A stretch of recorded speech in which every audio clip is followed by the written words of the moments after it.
All right, welcome everybody to this week's eighth reading of the amazing document, Economics at the End of a Delusion, 2002, written by Lyndon LaRouche. We're on page, I think, 36 or so right now. We're beginning a new section. And just to do a bit of a quick recap for those who might just be listening, I think everyone here has been following the lectures every week, or the reading groups every week. But we were introduced to a lot of key concepts. I know two readings ago, there was a lot of emphasis placed upon the question of the free market, British free market. Hello? Oh, hello. I heard a sound there.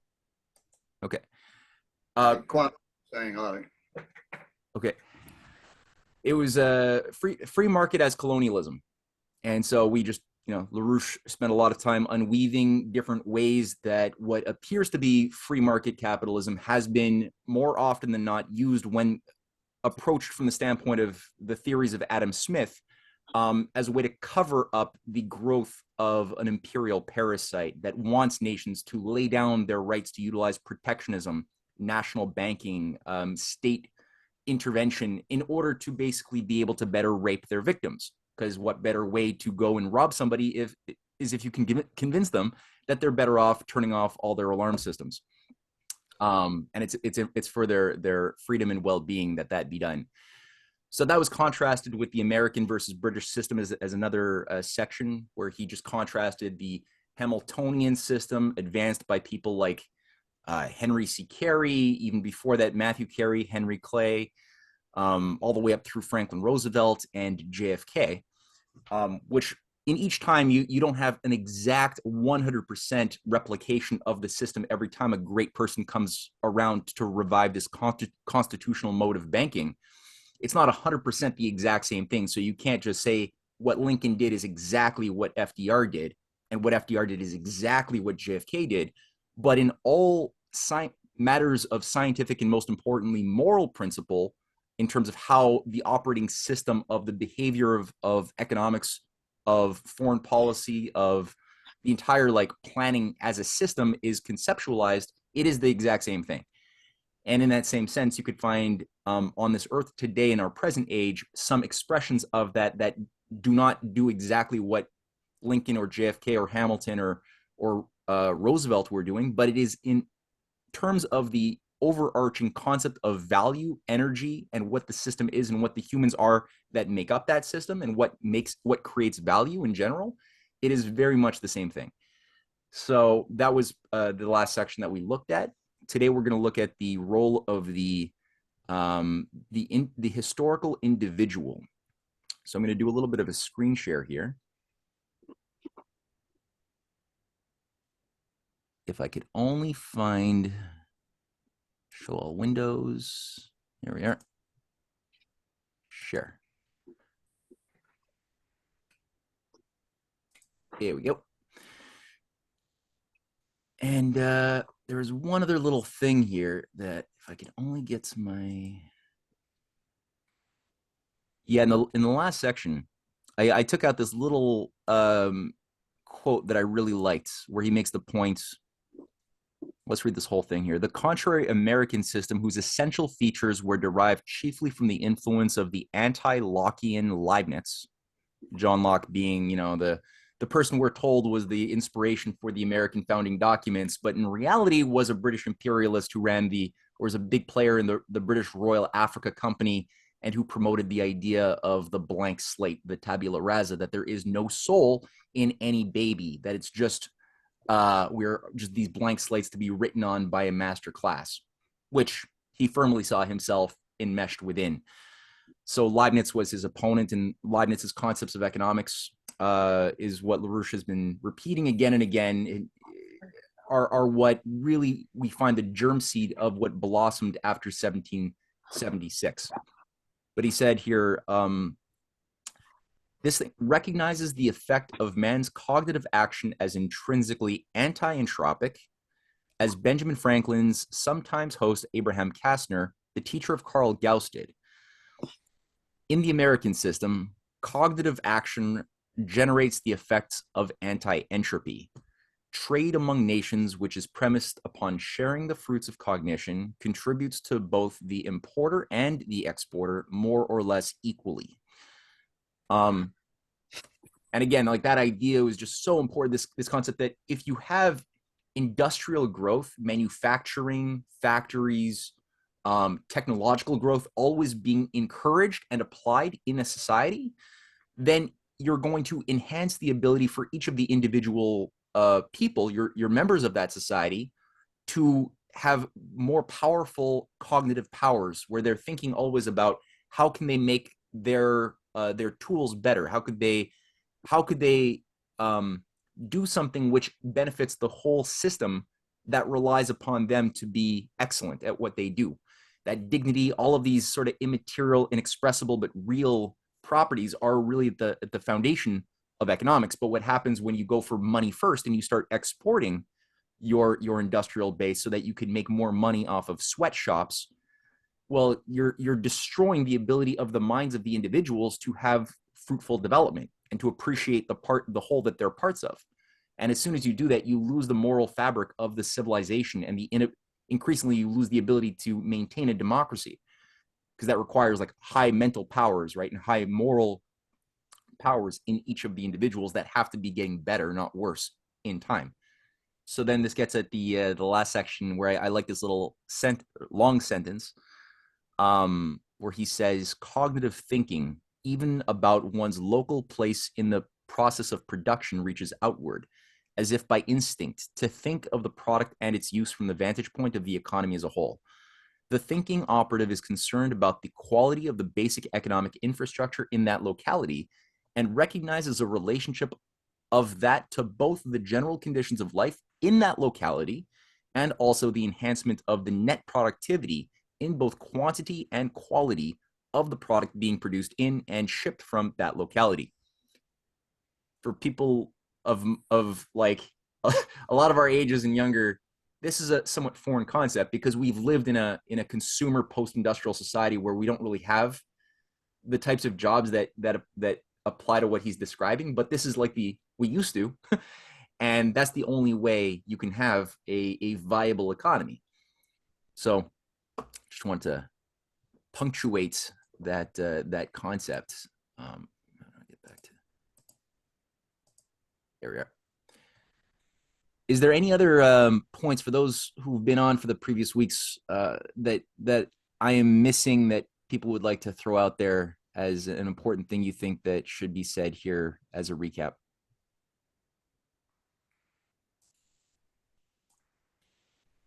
Yeah, Peter. Do you think we've gotten past the energy flux density, or is this a good place to tie it back into this summary? Because do it. When I read that discussion of energy flux density as the application of energy to do correspondingly greater work, and he used the illustration of a pocket knife. I just happened to bring out my Swiss while you were reading it, just to think of it, and and just connecting that, what we just read about cognition and the importance of increasing energy flux density in all endeavors, and to be aware of the specious messages and the actions that decrease energy flux density in our midst. You want to give that example of how the pocket knife fits in, or is the metaphor for the? I think it's a good one, because he talked about just imagining the energy necessary to cut a piece of wood, just something really simple, okay? And it would take a lot of energy if you were trying to break it, be it a green stick or a dry stick, or using a butter knife, okay, to do it. But if you use a pocket knife, it's sharp, it's useful. A little bit of pressure on the stern end of the knife will result in a great effect with the sharp side. And so it goes with with energy, with increasing complex tools, and with increasingly effective and reliable forms of energy. Mm-hmm. Yeah, no, that's a really good, simple example of what should be a more elementary concept of economy. That yeah, if your system is working in a healthy way, you're gonna always be able to do more with less effort. So you'll get more output with less input effort, without ever assuming that there's an end to that process. Because whenever you come up with a new innovation, you're able to. It's like you're saying with the knife. If you're using like like a piece of wood to try to cut through bread, you're putting a lot more effort in to get that effect. The effect is not as effective of that cut bread that's been caused by a piece of wood, being pressed on it. You're exerting a lot of effort. And if you're able to use a something a little bit sharper, that'll work better. And the sharper it is, the less effort is being put in by your physical energy, and the better, more effective the outcome will be. And the same thing can be said if you're applying fire in the form of a way to, like, fire is a form of metabolism for a society, right? You're burning content to produce heat to do work. And you do it in our bodies when we eat good food. Our body, that's why our body is heating up. It's processing that food, and there's a metabolic power of that, and we can do more work. And in a human economy, if we're using wood, there's a certain amount of action applied through wood burning that would get results, but it won't be as effective, and it'll be more energy intensive than if we were burning things like coal, which only was discovered much later in the game, which is less effective and takes more effort than if we were, in a society utilizing oil or even natural gas, which is a lot better. You get more heat out, more work power, less human input, less labor going into the type of activity that lets you have more people, more quality of life. And when you start talking about atomic power, you're in another wavelength now completely, where like or fusion power, right? Next generation, one truckload of helium-3 could be enough fuel to feed or provide for 10 billion people at a high quality of life, for 1 year, one truckload. So it's like, in that same metaphor of the ever more perfect knife blade doing work is expressed in the form of these leaps caused by what? Creative thinkers. Cognition. Yeah.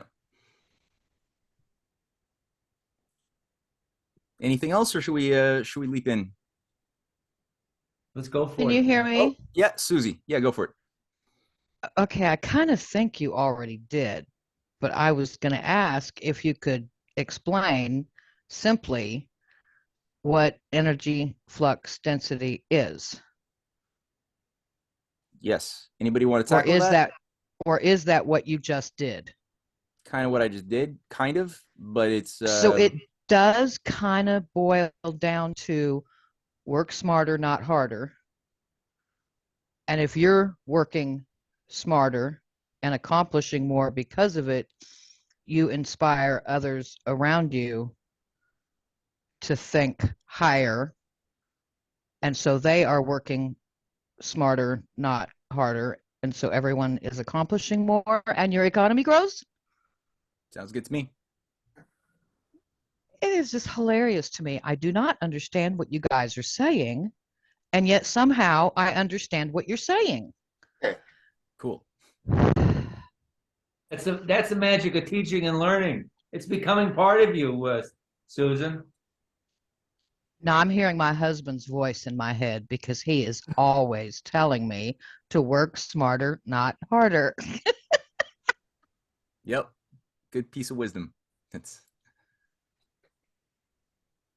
which again gets us at the question of the British versus the American system, as some examples were thrown out there, where if you're thinking about increasing productivity in like a system like globalization, which in so many ways operates under British imperial theories of Adam Smith and many others like Ricardo, you would do things like, well, I'm going to have my sweatshop laborers work longer hours. We're going to expand our child labor in the, cobalt mines in Congo to include younger children. We'll put more bodies to work, right? It's all quantitative, more hours at work, more people working, younger ages working, right?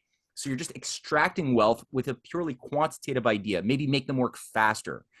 But in the American system approach, as it was best applied, the focus is always on, well, let's encourage new creative discoveries to come online and integrate those discoveries ever more perfectly into the productive process. So you're qualitatively changing the system, and that way you can have fewer people. Like a machine can do the work of 100 bodies. So that's 100 slaves that now can go free, because you now have a machine doing the work that those 100 human bodies were once doing. And now all of a sudden they can start utilizing a higher quality of labor, of mind labor instead of physical labor, and start, becoming teachers, artists, and other things, which is I think, just a much more fulfilling identity. So the two very incompatible ideas, and as your husband said, work. What is it? Better, not harder. Smarter, not harder. Smarter, not harder. That's good. Yeah. Perfect idea. All right. So who wants to be a reader for today? Peter? I'll take it off. All right. Here we go. The role of the individual in history. Against that background, it is to be emphasized that the included characteristic of modern European civilization is the qualitatively new emphasis which that civilization has placed, both in practice and in conception, on the economic and related role of the cognitive individual in history. This is called sometimes the voluntarist view of the role of the individual in history. This voluntarist view, the compulsion to act on behalf of the common good, or agape, is expressed in many ways. But for our immediate purposes here, it signifies that the individual person in society is able to change the course of the history of his or her society for the better through acts related to the original discovery of or transmission of valid universal physical principles. Shall I stop at every footnote, Matt? Okay. For this one, it's a small one. Let's, in general, end at the end of the paragraph, and we'll read footnotes if they arise. In this case, it's just this is in contrast to the image of the Roman legionnaire or his modern imitations, such as the Waffen-SS type or the utopian model proposed by Samuel P. Huntington and others. The Roman legionnaire performed his function not as a human being, but as a beast. It is the role of the cognitive individual in history, which is our subject here. So this includes the primary or contributing role of that individual in altering the character of those cycles which determine the outcome of present and future history. It is also the implied proper basis for defending the principle of entrepreneurship under the American system. In the Christian history of European civilization, this notion of a voluntarist role of the individual in history is associated with the image of the passion of Jesus Christ. The notion of, quote, the imitation of Christ, unquote, as the highest calling of the individual expresses that idea with a certain special intensity. The function of the individual is to change the course of history, a quality of change which includes the particular matter under consideration here, the changes in the characteristics of historical cycles. For those who knew history, this qualitative impact of Christ's ministry under those circumstances was no mere coincidence. Under the awful conditions defined by the preceding 2 centuries' rise of the power of Rome, and the reign of the Mithra cult-allied Augustus Caesar, the threatened fate of the human individual was morally a disgusting one. Christ's mission made the difference in man's fate thereafter, establishing for the Christian a new higher conception of the human individual's power and also his or her responsibility for the fate of humanity as a whole. Thus, although the European civilization which Egypt's influence had set into motion in ancient Greece and pre-Roman Italy is best typified to the present day by the figures of Solon of Athens and Plato, it was the ministry and crucifixion of Jesus Christ which made the revolution against the evil of Rome, upon which the possibility of the modern sovereign nation state has been premised. The destiny and duty of the Christian was, as put by America's Cotton Mather, to do good, not only for the moment, the locality, but to the extent possible for all present and future mankind, and also on behalf of the just causes for which people had lived in the past. The principle of agape, which is, as 1 Corinthians chapter 13 typifies this, the central conception of both truth and law in Christianity, freed mankind from an externally imposed set of formal observances to be self-governed by the inner quality of inspiration which agape, the meaning of the common good, connoted for Plato's Socrates as for the apostles Paul and John. However, approximately 1400 years from the birth of Christ passed before a form of society consistent with the mission of doing the common good emerged in the 15th century Italy-centered Renaissance.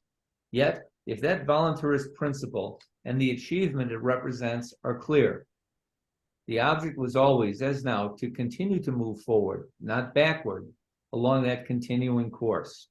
The modernity of the introduction of this view into statecraft in general, and economy in particular, is made clearer when we consider the bestiality of the influential code of the Roman Emperor Diocletian and of the reactionary currents in European feudalism later.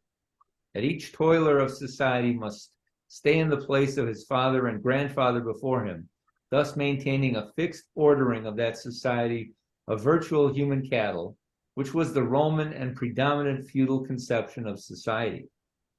All pro-feudalist ideas spread in modern times, such as the Malthusian dogmas introduced to England by the writings of Botero and Ortez, echo the bestiality of ancient societies such as those of Babylon and Rome, and also Venetian Norman-dominated feudal Europe.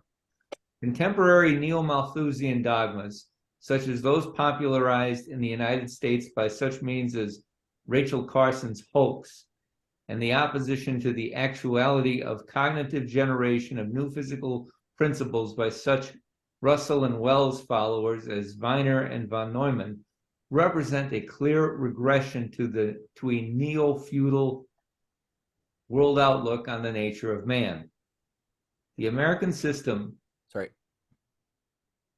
of political economy, as, for example, described by Treasury Secretary Hamilton, is a typification of the voluntarist conception of the economic and related role of the individual in history, the agapic devotion to the furtherance of the common good. This anti-Hobbesian, anti-Lockean, anti-physiocratic conception of the individual is at the core of what is rightly recognized as the American intellectual tradition of Franklin, Lincoln, and others. On that account, except in cases such as Austria's great reformer, Joseph II, that American intellectual tradition was hated bitterly by the Central European and Iberian Peninsular circles around the Habsburgs, including, of course, the Holy Alliance's Prince Metternich, and including degenerates such as the Carlists associated with the influence of the notorious Buckley family's influence inside the USA today. All right, who wants to read the footnotes? Paul, you wanna go for it? Just unmute me. Yeah, the family of William F. James and Ephraim Buckley and Brent Boswell. Love that name. This family, amongst its other predicates, marks, together with the legacy of G.K. Chesterton, one of the important overlaps of the historically anti-Semitic, pro-Carlist, Gnostic currents. which infest theologically unsanitary parishes of the Catholic Church, with the Nashville agrarian followers among the most thunderous of the lunatic single-issue Protestant right. These elements are an important element in the fascist right wing in the US today, the so-called utopian military faction associated with such intellectual progeny of the Nashville agrarians. And that's William Yandell Elliott as Henry A. Kissinger, Zbigniew Brzezinski, and Samuel P. Huntington. Cool. In respect to the process of industrial and related production itself, we may distinguish the following as of primary significance. First, the discovery of the relevant scientific or technological principle on which that productive process or its improvement depends. Second, the productive act which expresses that technology.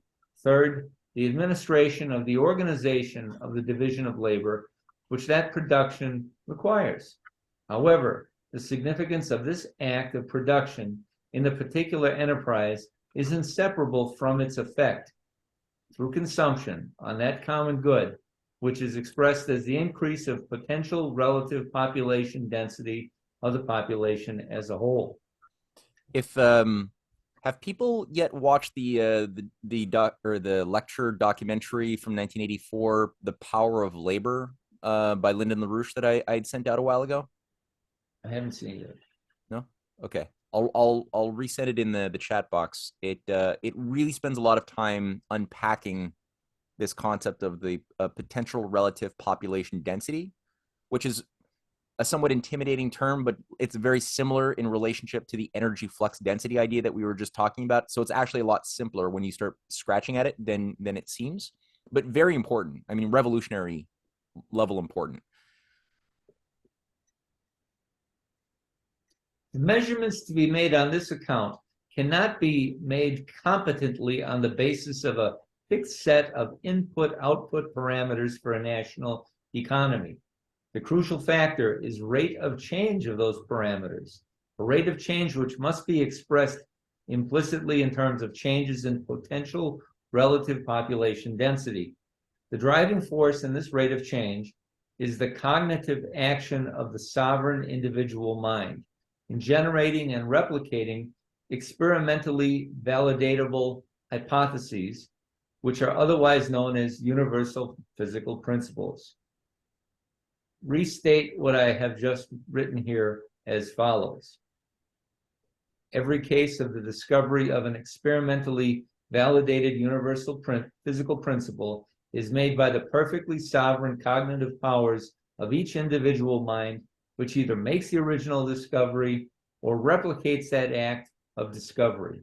In each such case, the individual generates a universal act, an act upon the universe as a whole. No other action by any person or any group of persons has any actually universal value except either that discovery itself or action premised upon it. This quality is expressed by any discovery or other action which is subsumed by such a discovery of universal principle. This includes technologies whose existence is derived from and depends upon such discoveries of principle. That argument is already implicit in Leibniz's development of those universal principled conceptions associated with his monadology.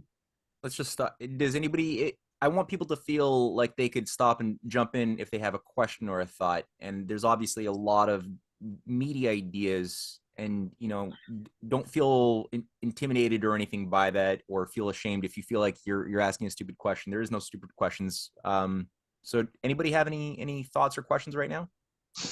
Matt, could you please define monadology? Okay, first that, then Kelly.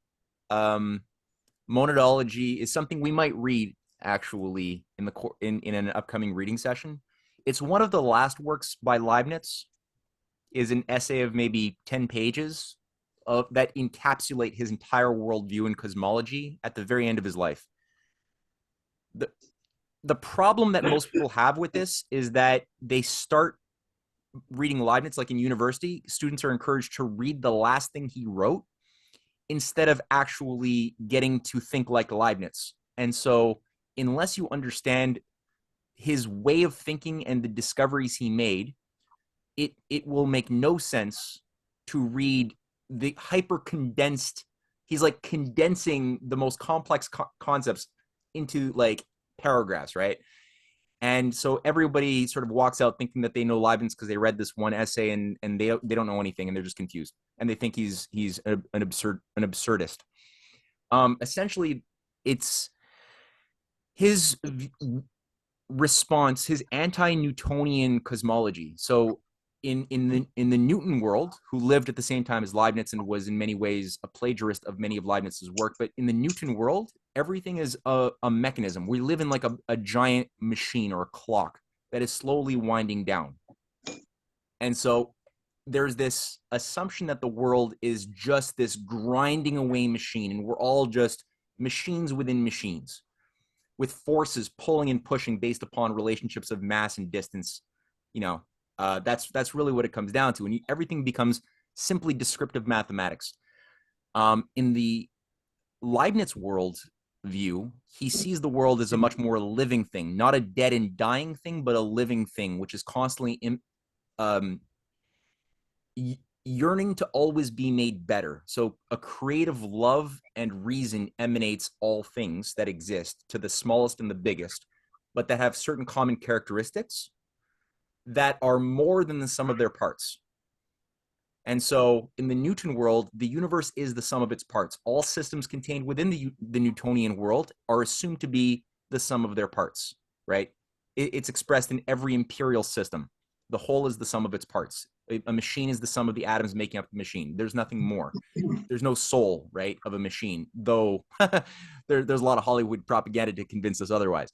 In the Newton world, there's an active, loving God, a creative force that is emanating through all and is pulling us in a way, in a directed way.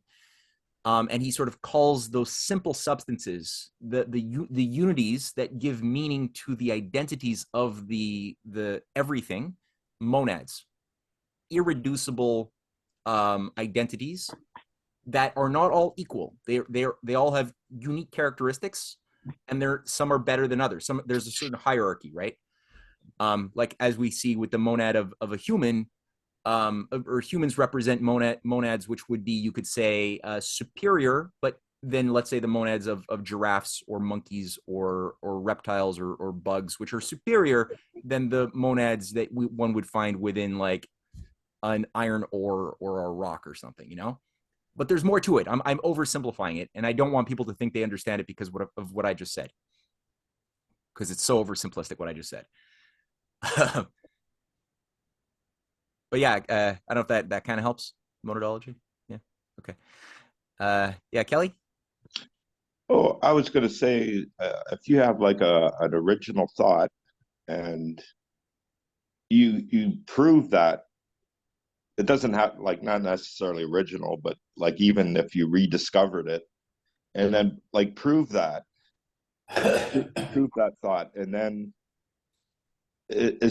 that's like a way of contributing to your society, because if you prove that thought, then you can use that in a production of a machine or a new way of living or something like that. Yeah, for sure. Yeah, any thought which is universal, which is true, right? If you think a true thought and you really you earn it, you don't just have it. It's not just an opinion, because you could have true opinion, but it's not the same thing, right? But if you really earn earn that thought, so it's really rooted and you could say it's real knowledge, then it has a power associated with it that will have effects both in your personal life, but also in the society's potential as a whole, if it's transmitted and applied, right, to action. For sure. Yeah. So you have to apply it and prove it to what's the word? You have to prove it to get that recognition, I guess. Well, you don't even want it's not even the recognition, but you definitely need the. No, but to make other people realize that it's something good. Yeah, to validate the idea. Mm-hmm.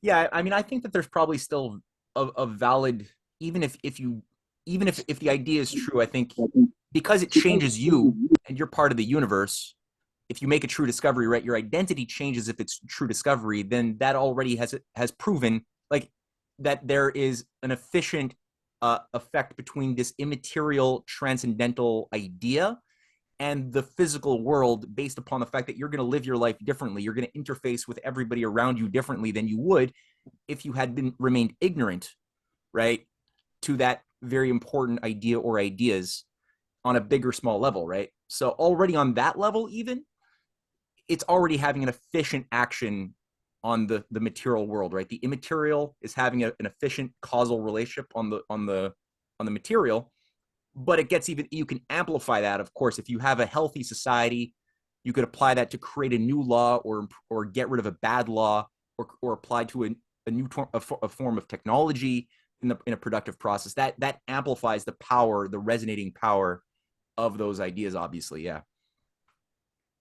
And as Sounding a little bit like Rupert Sheldrake's morphic resonance. Similar to that.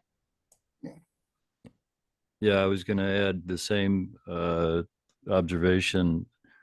These ideas in this reading tonight and in previous readings in this series, and this first paragraph right here, the individual generates a universal act, an act upon the universe as a whole, which, Matt, you just were explaining, is very consistent with those who study and try to explain literally what's happening from a quantum physics point of view in connection with studies in consciousness.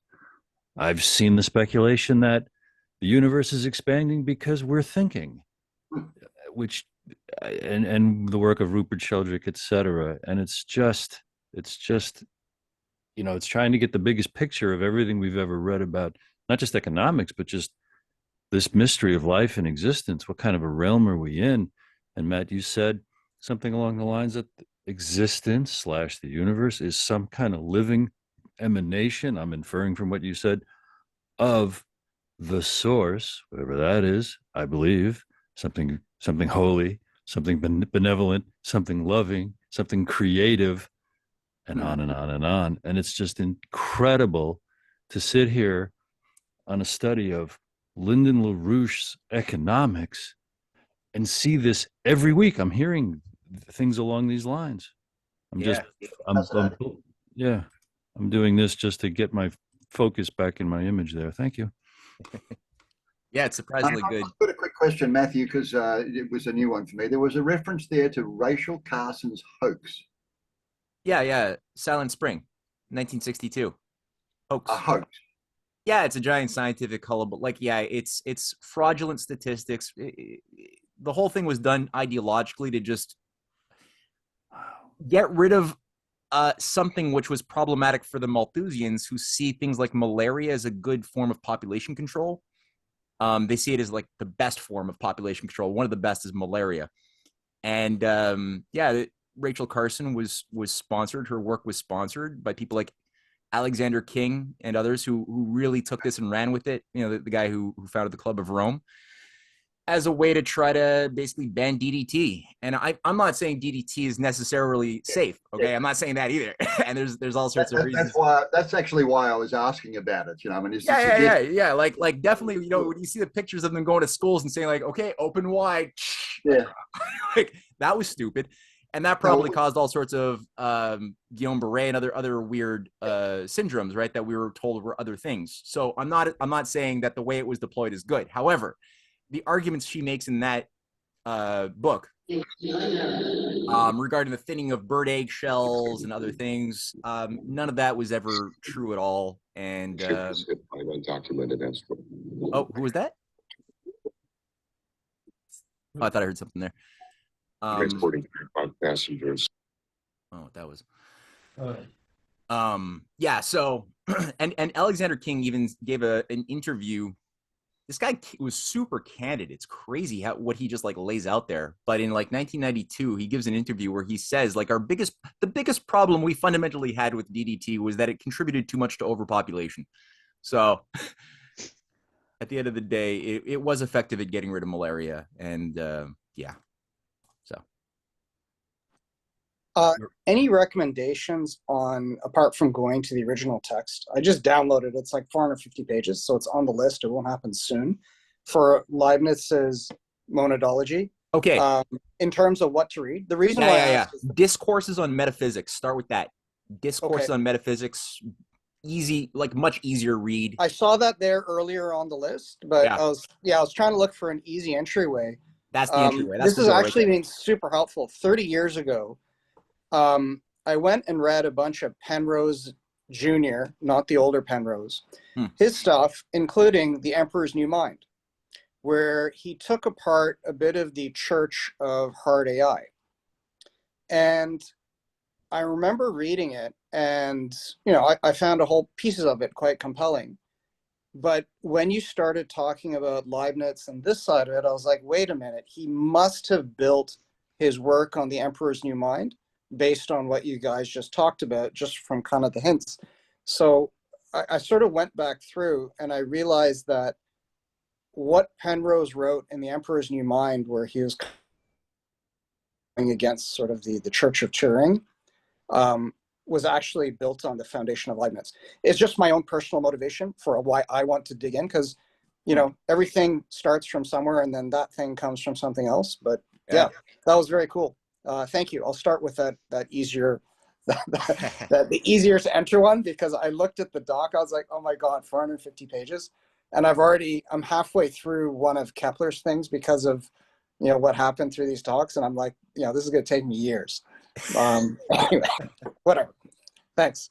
Yeah, no, of course. And for Kepler, I'd recommend, if you want to just get a flavor of Kepler, read either his Six-Sided Snowflake essay, 10 pages, really easy entry, 1609, or read book 4 of his Harmonies of the World, 1619. Book 4 or 5. I'm actually going through the full Harmonies of the World, and it's actually pretty good. It's slow going, but Okay. that's my current hill to climb. You're doing the geometric constructions. You got your compass and your ruler, and you're working through it. Well, I've got a bunch of stuff on the computer, which is a little bit easier, but there is something where all our digital stuff has never beaten some of the qualities of paper and pencil. Yeah, get that compass. Get a high quality compass. Yeah, go with them on the proofs. But that's awesome, man. Good job. Cool. All right. Stadler makes good compasses. Well, you'll have to give a class at some point. Gotta be aware what you're setting yourself up for. I'm going to call on you to give a presentation. Yeah, like as I'm plowing through it, you're going to get the the dumb person's guide of what Kepler said. I also have a cat that was called Kepler. No connection to this, because I've always liked him. So very serendipitous. That was the motivation to actually start with that particular work. I'd like to tell you it was something deeper than that, but no, it was my cat. That's hilarious. All right, cool. All right, so we're rounding out the end of this section to cycles in a Riemannian universe. So let's keep her going. Okay, I think we're at. I stopped at monadology. Yeah. Okay. Thus, the core of human knowledge and of the actions derived from knowledge of an imputably universal quality presents us with true universals, which are recognizable by us as of distinct types. Such is the intrinsic universal truth and beauty of that which is a faithful expression of the distinctive types known as human individual life. It is from this standpoint that the meaning of economic and related long-ranging cycles can be adduced. If my already identified correction to Vernadsky's notion of noosphere is made, the concept of the noosphere, as I have described it, affords us the simplest kind of comprehensive representation of the way in which long-ranging cycles appear and unfold in a manner fairly described as a Riemannian universe. I now proceed accordingly. Good. Yeah, just hold in mind the overarching section that we're in. These are little subsections, but it's on economic cycles. So the right way to think about economic cycles, not from the standpoint of this machine universe or the machine economy definition of systems that we see promoted by the transhumanists or the Klaus Schwabians, who all use the theories of Schumpeter and others who talk about creative destruction and cycles within cycles that are very much based on sine waves, like mathematical functions in a machine. Not that. There are cycles, there are repetitions, but it's not like a machine. And so this is what we always have to have in mind, is like what we're trying to zero in on. And this Riemannian thing, that's going to be big. And keep in mind, Riemann is a guy who, and I cited this quote by Riemann in my last 5-part essay, where he said his discovery of the anti-Euclidean geometry because he creates a whole anti-Euclidean geometry that has no assumptions of any of Euclid's assumptions, none of that, just based on discovery upon discovery. Like, let's start with what is rational and build up a knowledge of the universe premised around the physical geometric curves, not in purely abstract space. That's what Riemann does. Riemann says his discoveries came from reading Leibniz's Essays on New Understanding, where Leibniz refutes John Locke and John Locke's promotion of the blank slate, the no soul. That's what Riemann directly says was the source of his discovery, right? That's an important thing also to hold in mind, that this metaphysics and moral view and moral reality is not different from the growth of the hard physics, world either. It's one and the same. Did Riemann have influence upon calculus, Matt? Because I can tell you that I can remember my calculus 2 professor at the academy, Plebier, talking about Riemann sums in the context of introducing new ideas in calculus during the. Yeah, man. Google his name and just see what comes up. Riemann hypothesis. Just Google a few things. Look at some videos. Look at some entries online. You'll huge influence. Nothing was unaffected by him. Aerodynamics, quantum mechanics, everything was affected by what he did. Copy. Okay. All right, see you, Bruce. Sorry, Bruce just said he's got to go. I'll pick up here then, Matt. Sure. Cycles in a Riemannian universe. As Vernadsky and his followers recognize this cyclical process, the continued existence of man upon this planet depends upon the universal physical principle whose natural products are specifically an expression of the activity of living processes of human cognition. As I have emphasized above, this principle is not the product of some original germ of life, but a universal creative principle, an intention in Kepler's sense of a universal physical principle which acts upon the universe to produce what we recognize as life and its products. It is this principle, whether known as such or not, which must be included as an underlying characteristic of all long-ranging cycles in the universe, physical, economic, or other. Thus, the student of Vernadsky's contributions to the notion of biosphere and noosphere is impelled to measure the relative rates at which the Earth is producing those natural products of life on which continued human life depends, and the rate at which mankind or other influences are causing those products to be depleted. The first concern of human life is the maintenance of those oceans and atmosphere which came into existence as products of living activity and are maintained through continued such activity. Coal is shown to be representative of those natural products of living processes, which we term fossil. Whereas there is reason to challenge the presumption that natural gas and petroleum are fossil in the same sense.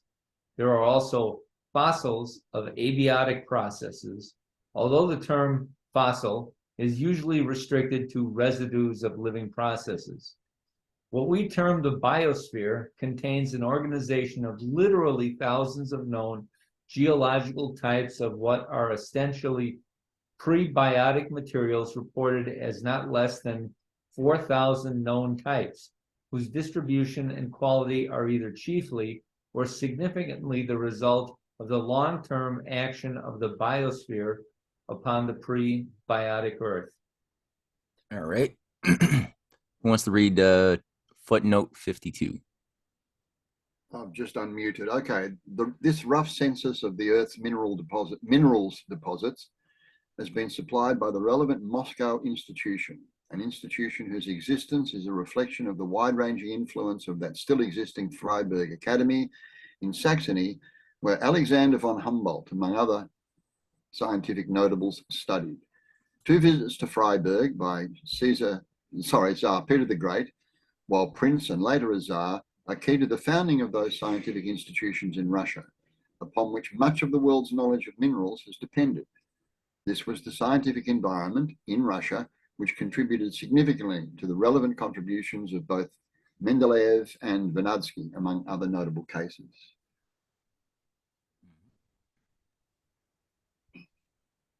In each first approximation, we are confronted with a volume of such fossils, including air and water, and a per capita rate of their depletion at varying rates, according to the level of technological development and functional organization of that development of entire nations and of the planet in general.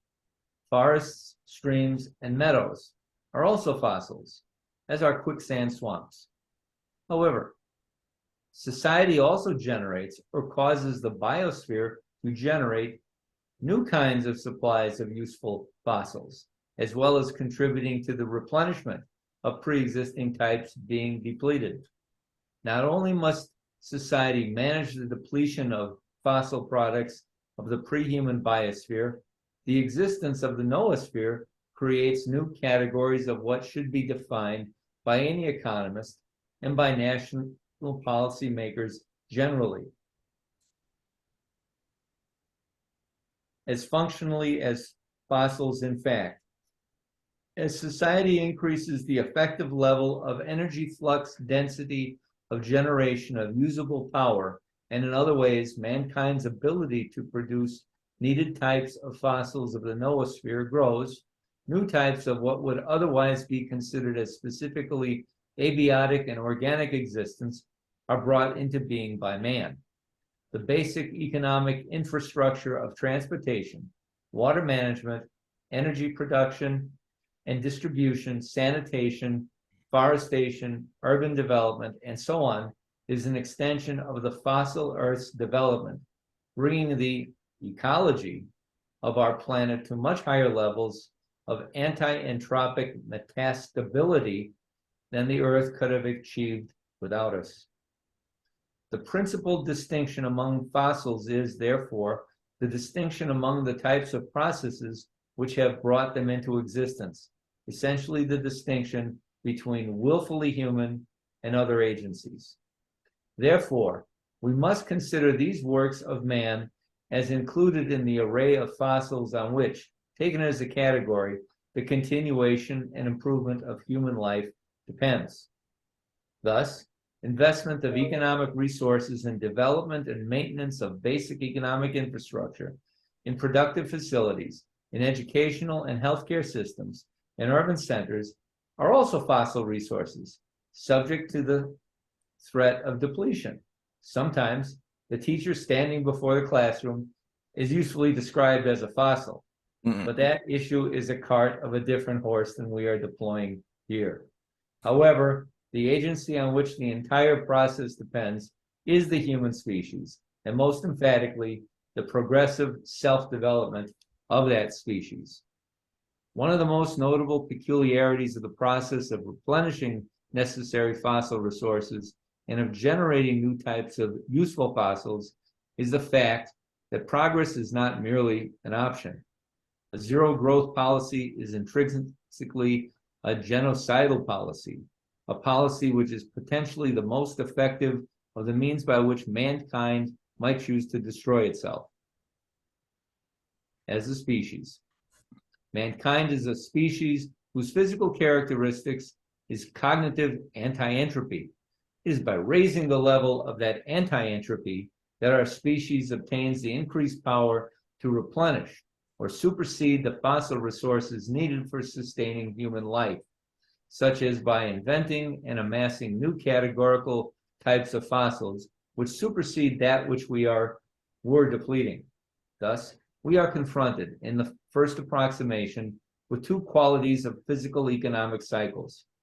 In crude first approximation, we have cycles of rates of depletion and replenishment of fossil conditions necessary for current modes of the existence of our population as a whole. However, in second approximation, we have a more refined conception of physical economic cycles. A needed fossil resource to be maintained is defined in terms of both the change in the array of technologies required to increase mankind's potential relative population density and the rate of anti-entropy in that per capita potential which is being achieved. It is the ratios implicit in such a view of the relationship between depletion and rate of superseding depletion, which defines the meaningful physical economic cycles reflected as the long-ranging economic cycles expressed in the terms I had described such phenomena up to this point, present point in my report. Any questions so far on some of these ideas of the two opposing cycles that we have to hold in our mind at the same time, and which one supersedes or is more important than the other? Yeah, that's concentrated reading right there, Matt. It takes a long time to unpack it, but it's okay. There is a depletion of existing fossils or materials. Yeah. And then we have to counteract that with using our minds to either to stretch what exists or find something new to live. Okay. I mean, there may be so much, for example, finite fresh water. However, we do have the ability to desalinate a lot of water. And goodness knows I did a lot of that as a naval officer with our water distillers. And oh, you reverse osmosis and yeah. That's right. They were very they were delicate machines, but yeah. they did their job, and everybody depended on it. But there we go. And when I'm hearing the word replenish used over and over, I am thinking about Genesis 1:28, which are the four commandments: be fruitful, multiply, replenish, and subdue the earth. We have an obligation to do all of them. Right. That's a good point. Yeah, and in the cynical nihilistic what's popular today amongst ecologism, it only looks at when these people look at Genesis, I guess it's what 126 or something or two. Yeah. He's 128. I think it's 128. Okay. When they only look at the subdue, and they're like, oh, look at the patriarchal rapaciousness of male energy wanting to rape nature and subdue it and tyrannize it. And it's like, well, what about the replenish part, right? What about that part, which is obviously much more creative and giving, and it's a balance. Obviously, you have to you can't consume without creating, and you can't. Yeah. Now, the imperialists will only look at the rate of diminution of resources. They won't look at the offsetting of that by the introduction of new ideas and new discoveries. They don't recognize that other one. Okay. So as an example of that, Marcos just wrote in the chat room, fusion equals fossil. Oh, he says fusion's better, more powerful than, or something. More powerful. Yeah. That's right. Fusion is greater than fossil. The announcement over the last couple of days that they have finally managed to achieve a fusion reaction in a reactor in America. Well, at least the one that they were doing it, but they were not able to get past the break even. Like they couldn't get more energy out than they were putting in, but it seems now they actually tipped it to get like 120% more out than they put in, which is that's good. It's a step along the way. And I mean, they're not the only ones doing it, of course. No, it's very important. No, super important. Yeah, well, it's a step along the way. Mm-hmm. I mean, it's a good example of what we're talking about here at the moment. Yep. Absolutely. And the sad part is that we probably could have made that step decades ago. Yes. Right. That's the worst part about it. I mean, I couldn't help it when Peter referenced desalination plants. There's a wonderful example here that again shows you both not so much the good and the bad, but differences of opinion or different ways of going.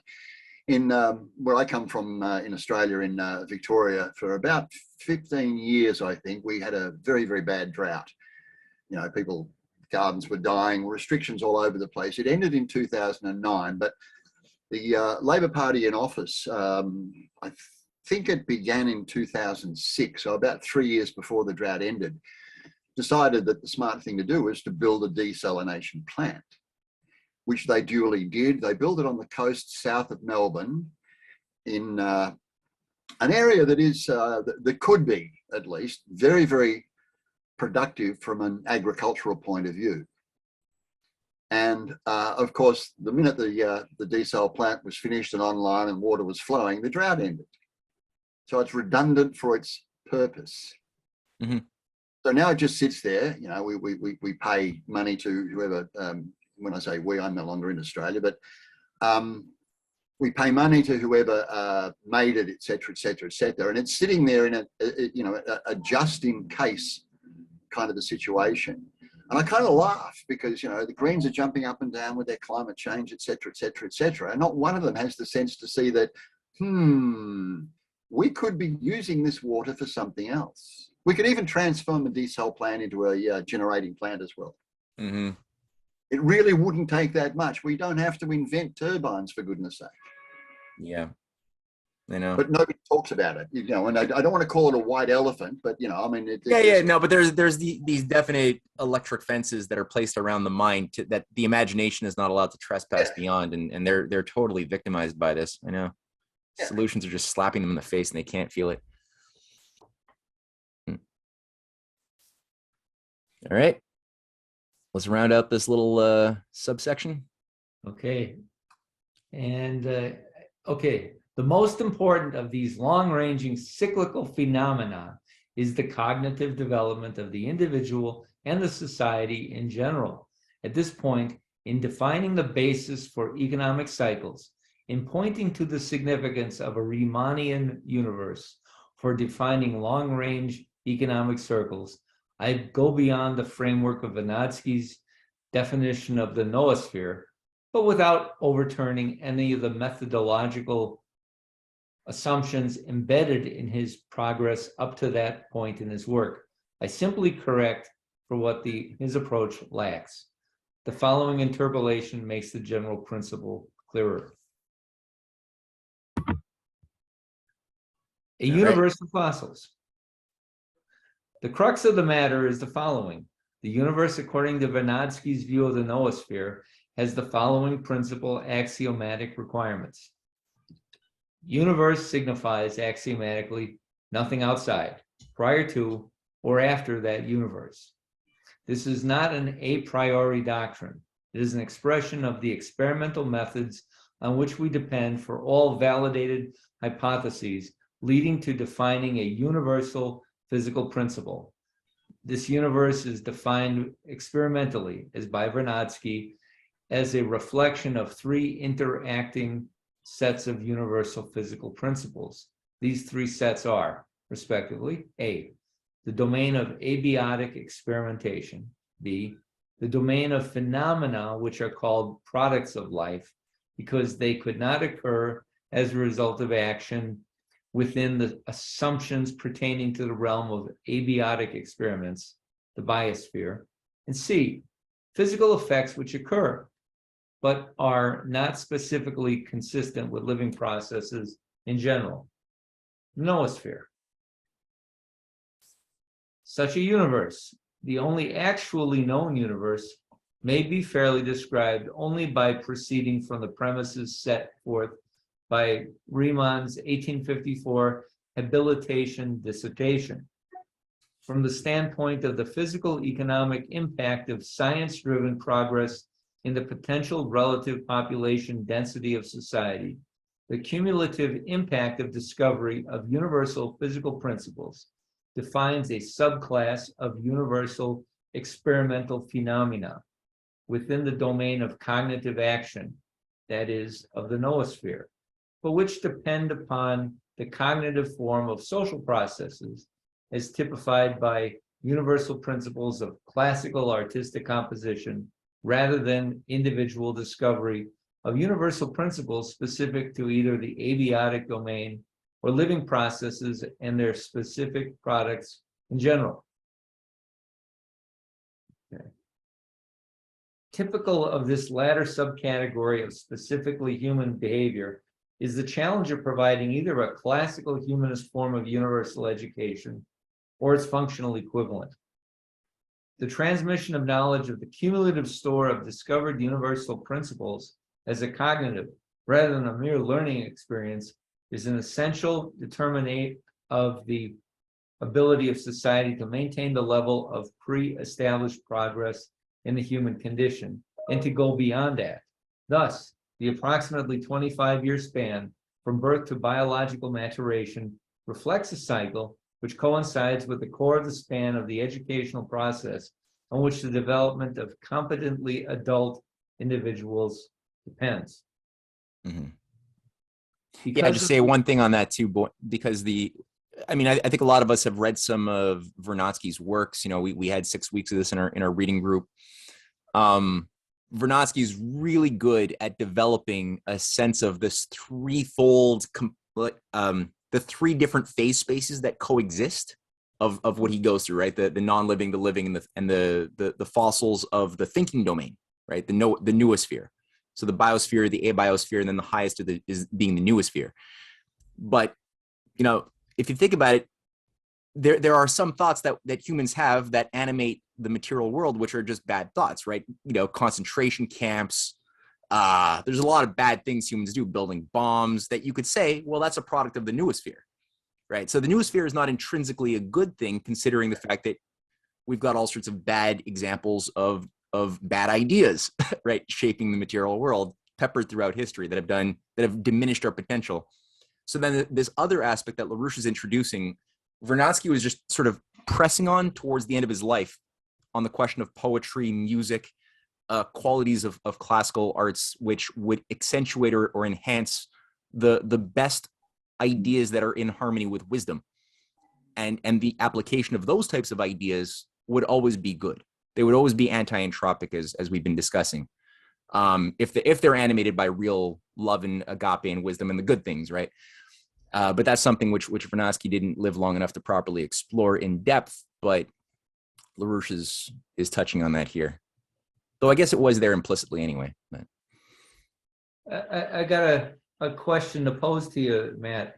When we hear the word agape, is it okay to think of the phrase general welfare as a synonym or even a rough synonym? As in general welfare in the preamble to the United States Constitution? I think it's a bit different to that. It's a bit, but it's I think connected. we ought to start thinking of it more in that way. In the church circles that I've been exposed to, it's mainly interpreted as like brotherly love. Universal but it's love. more of the idea of, doing good to your neighbor. Yeah, exactly. But exactly. I've just been overwhelmed with all of the ideas present in what we have read tonight. Oh, please be patient with me.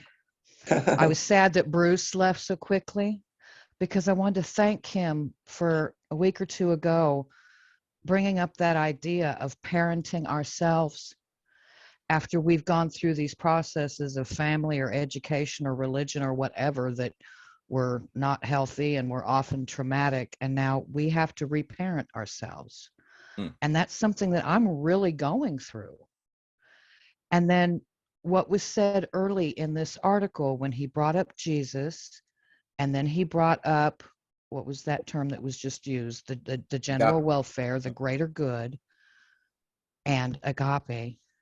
The reality is, okay, I've often heard the idea that my life is God's gift to me. What I become is my gift to God.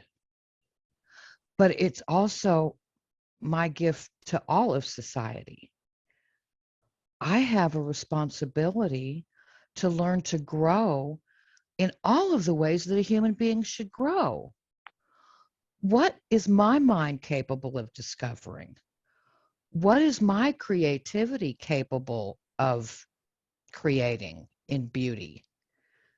Every single one of us have gifts inside that we are meant to become for all of the rest of humanity and for the universe in general. Very healthy worldview. That's, yes. If more people thought that way, we'd be in a good place. So we have to really, really do it. And we have to encourage others around us to do it. So thank you, Matt, for what you're doing here. And what was his name that was talking earlier? Bruce. Hassan? Hassan. Yes. Oh, I commend you. I commend you. I want to do more of that too. No, This is amazing. I'd always feel better if someone's in there in the mud with me. I've got someone else questions. I appreciate Well, it. maybe we could set up like a little Kepler study group or something. There's a lot to do. Anyway, we got to think about that. Oh, but you need to find a couple of your more experienced people here that can set up a different reading on a different night. And okay, who wants to come read this together? Yeah, to work on some science and some constructive geometry and stuff. That would be good. Anyway, yeah, something to think about. And the Plato. Science is fun, Matthew. I spent yesterday watching one of your presentations on the electric universe, basically. I think it was done a while ago, but it only came up on my feed yesterday, and I found. Oh, not me. It was probably Michael Claridge or something, right? No, it was you. Me? Yeah, it was you.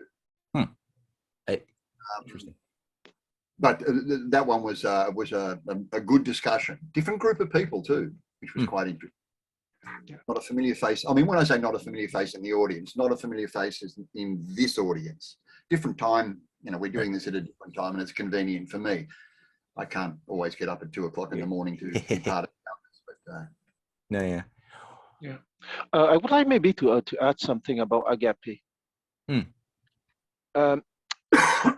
Because I think here that LaRouche is right to say that agape is the natural compulsion to goodness or to bring good to your community.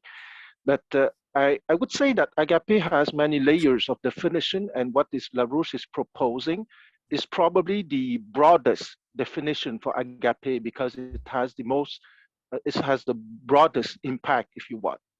However, I would like to, as a maniac of Plato, I would like to bring back the basic definition of agape, which is the enthusiasm of the aristocratic man, meaning that's the basic emotion that is the natural state of the human being. When you have undergone a complete catharsis, removing all the lower emotions, and that you would be always in that state of enthusiasm, of investigative mind, if you want. And coming back to probably one of the major concepts, if not the major concept of that part of LaRouche text, I found an acronym for that. Okay, it would be CASIM. Okay, CASIM is the cognitive action of a sovereign investigative mind. Okay, and that cognitive action of a sovereign investigative mind is the intellectual consequence of someone in the emotional state of agape. Okay, and that is the aristocratic man. And I'm sorry to say the number because it's a little bit laughable to present things like that. But the epistemological journey as proposed by Plato can be divided in 6. Okay, so it would be the number 5 or the 5th station, if you want. And that agape is the oil, the engine, the energy for Casim. Okay, cognitive action of a sovereign investigative mind.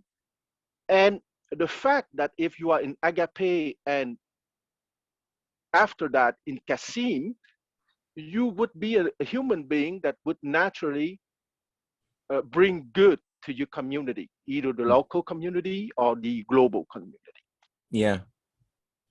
I feel like it's a bit of a chicken and the egg type of question, because part of me, I had a question that arose, like the naive question, like, well, what comes first, the general love of humanity and God and creation, and then the enthusiasm, or does the enthusiasm come first, and out of that we discover a love of humanity? And I was like, well, they probably play back together. I mean, both are probably getting better together and feeding back in a positive way. Certainly, there's a cycle here. There's a cycle here, of course. But from an educational standpoint, you need to bring the child to that agapic state. Okay, so I would say that epistemologically, the agapic state comes first from the for each person. So the problem here is that you need some aristocratic man to produce a new aristocratic man. Okay, would there be cases of self-generated aristocratic man? I would say that maybe, but most of the time, you need role models. You need people having already lived agape. Mm-hmm. No, I hear that. Yeah. Like, I mean, obviously, yeah, you need to have a good teacher to produce. Like, I was thinking about the difference between, and I shared a little excerpt from Martin Luther King's a sermon he did on where he touches on agape and filial and eros as the different three, states of love in Greece. And it's a beautiful full speech, but I took a little excerpt. But I was thinking about, like, well, what is it about Martin Luther King as the healthiest quality of aristocratic man that you talk about, a superior, like the aristocratic meaning, of course, just the best, right? Or the superior person, is that he was trying to create more superior people. He wanted to create more leaders. He didn't want to have people worship him or simply follow him. He was always working super hard to help people become sovereign, loving entities with wisdom. And he was relentless on that. And I think, yeah, what you just said, that would involve, through their guidance of a good mentor, they were able to then discover ideas associated with certain awakening of feelings and sentiments that they would not have had access to if they were still in the lower ignorant state as well. Yes, exactly. Because even if you take Socrates, if you we don't know much about the biography of Socrates, but it's known from certain sources that he was not from noble birth, but the noble man of Athens and Plato's family precisely wanted to have his company because he was from a humble family, but in that humble family there was an educational tradition which was interesting and attracted the nobleman like Plato. Okay, so here we have precisely in the Western tradition a living example of someone perceived as a philosopher king, but from the small fragments of biographical data that we have about him, we have a certain glimpse into the educational process that he went through because of his social and family context. Right. Yep.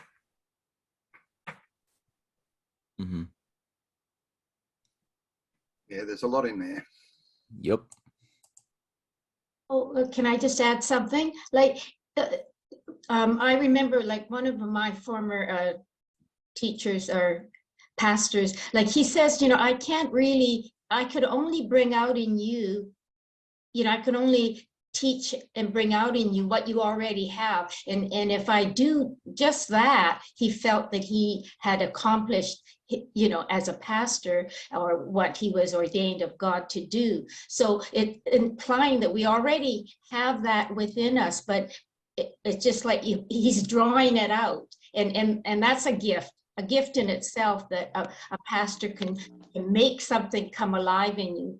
Yeah, it's a good teacher. I really thank some of my pastors and teachers that have given me, have taught me in that way. Yeah. So that if he says, if anything happens to me, you've already, it's, you know, it's not I'm not dependent on him for You don't my, lose your special powers. yeah, yeah. Yeah, Yeah. Okay, so I just thought I'd add that. that's good. Yeah. And I have a proposition. It doesn't have to be right now or soon, but it can be a project for our group. You know that in the Platonic dialogues, there is a trilogy that is very interesting. Okay, the Theaetetus, followed by the Sophist, and followed by the Statesman.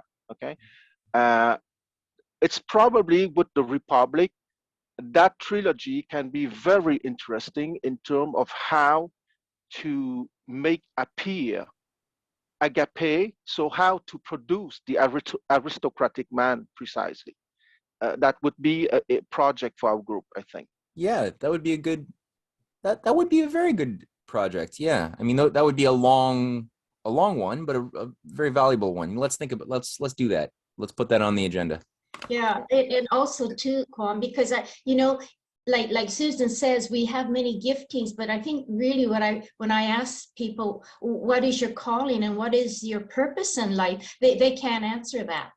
And you know, I'm thankful for many of my teachers, and of course the Spirit of Christ to have given me that calling and purpose. And that's where your energy and so much of, you know, your actions come from, or do come from, entirely that. And I think, Quan, the way you teach, you seem to have that, you know, I don't know if you call it ability, can help people. Well, I am a lover of Plato, and Plato defined very clearly a sublime purpose in life, meaning to produce as many aristocratic men as possible. But then also specifically, you know, like how to translate that specifically in life, doing what, like, you know, certain people are gifted to do this and certain people through that process, you know, process to find who to discover and develop who you are. Exactly. All right, let's keep reading on. I'm sure we can get to the end of this little mini section. Because of the importance to all human beings of the idea of death, all ideas and motives for practice are implicitly tied up with the implications of the respective ideas of mortality and immortality. On this account, all human beings are implicitly spiritual individuals that in the specifically Platonic sense of spirituality. They act in response to motives which express, at least implicitly, ideas of mortality and immortality. To understand our universe and to understand humanity's role within it, this matter of spirituality must be situated within the framework of a scientific conception of the universe, as I have summarily identified that just above. In physical science, spirit signifies nothing but the sovereign cognitive potential and development of the mortal human individual. Spirit is the quality of intention, as Kepler employs the notion of intention, which is usually expressed as human discovery and implementation of a universal physical principle operating from outside the control of the abiotic or biosphere's phase space as such. Spirit is a quality of physically efficient existence located outside the abiotic and biosphere as phase spaces. I think I just read it again. Is physically efficient because it affects specific kinds of physical changes within the domain of the abiotic and biosphere. It is physically efficient as Vernadsky defines natural consequences of the life and cognition as experimentally demonstrable. It is not a notion of spirit existing independently of science. It is a notion of spirit which goes directly to the essence of all competent science in all aspects of scientific activity. We have thus the following picture of certain essential implicitly Riemannian features of our universe, a universe which features a spiritual principle, the cognitive power of generating experimentally validated discoveries of universal physical principle as an integral feature of the universe as a universe. The consideration we emphasize here may appear esoteric to many at first glance, but as I shall indicate, they are nonetheless a highly practical, relevant matter for the understanding of what a long-range economic cycle signifies in practice. The universe is primarily a multiply connected interplay of three-phase spaces, all of which are interacting everywhere at all times and places, but which are each experimentally distinct in specificity of principle from the others. This much we know from the crucial experimental evidence, as evidence is defined by, for example, the work of Vernadsky on the biosphere and noosphere. As Kepler introduced a rigorous notion of a universal physical principle in his new astronomy, universal physical principles are to be associated with intentions expressed by their effects, but are not themselves derived as if deductively from those effects. They are the laws of the universe, which we have discovered, and if we are wise, we have adopted as our intentions. This interplay does not, however, support the notion that a germ of life as such infects the abiotic universe to produce such effects as a biosphere. Rather, what we actually know of the biosphere is that it is produced by the action of some universal principle, a principle of anti-entropic action, which produces living forms, but is not itself limited to the array of forms whose existence it induces. Life, as we know it, exists only as itself a type of fossil of a higher ontological order.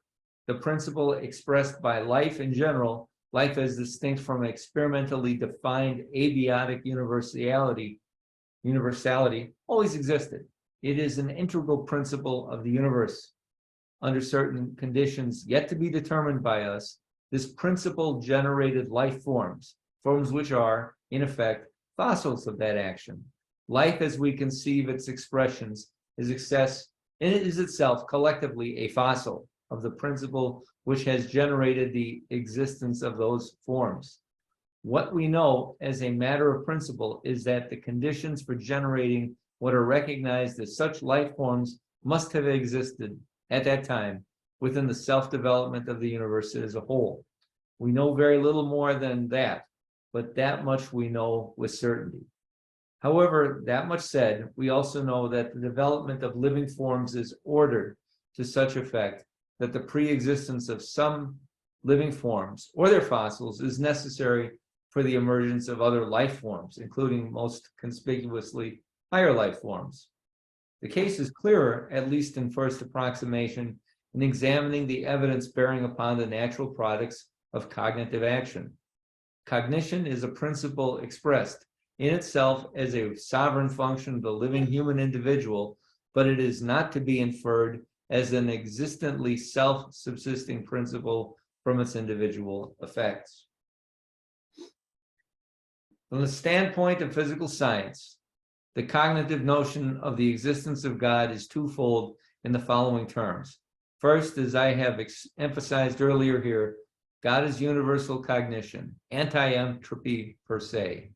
But if we are to employ the term creativity in a way which represents experimental knowledge, rather than something like just another, quote, self-evident, unquote, assumption, it means something we know rather than something which is found merely convenient to believe.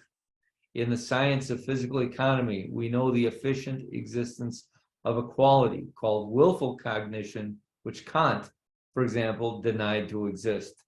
That cognitive action, which has the effect of increasing the potential relative population density of a culture, is what we know as creativity.